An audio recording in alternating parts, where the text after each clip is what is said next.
বন্ধুরা, কেমন আছো? আশা করি সবাই ভালো আছো। আজকে আমাদের রেসিপি সাবুর পায়েস। আর তোমরা তো সবসময় চালের পায়েস খেয়েই থাকো। আজকে আমি একদম নতুন স্টাইলের সাবুর পায়েস তৈরি করে নিলাম। প্রথমে সাবুদানাগুলোকে ভিজিয়ে নিয়েছিলাম, তারপরে কড়া তাতিয়ে তার মধ্যে দুধ দিয়ে দুধটাকে ভালো করে গাঢ় গাঢ় করে ফুটিয়ে নিয়েছিলাম।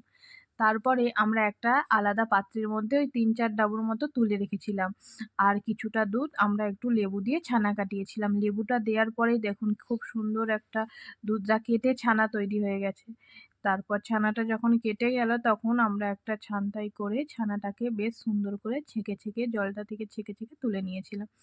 ওটা তুলে নেওয়ার পর আমরা যেই দুধটা আলাদা করে রেখেছিলাম সেটা আবার কড়ায় ঢেলে দিয়েছিলাম। সাবুদানাগুলো যতক্ষণে ভিজিয়ে রেখেছিলাম দেখুন খুব সুন্দর ফুলে ঢলে গেছে একদম। তারপর কড়াতে দুধটা গরম হয়ে যাওয়ার পর সাবুদানাগুলোকে ঢেলে দিয়ে একটু মিষ্টি দিয়ে দিয়েছিলাম।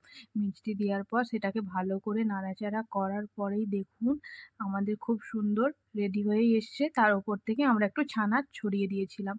তারপরেই দেখুন আমাদের সাবুদানার পায়েস রেডি। কার কার সাবুদানার পায়েস খেতে ভালো লাগে অবশ্যই কমেন্টে জানাবেন।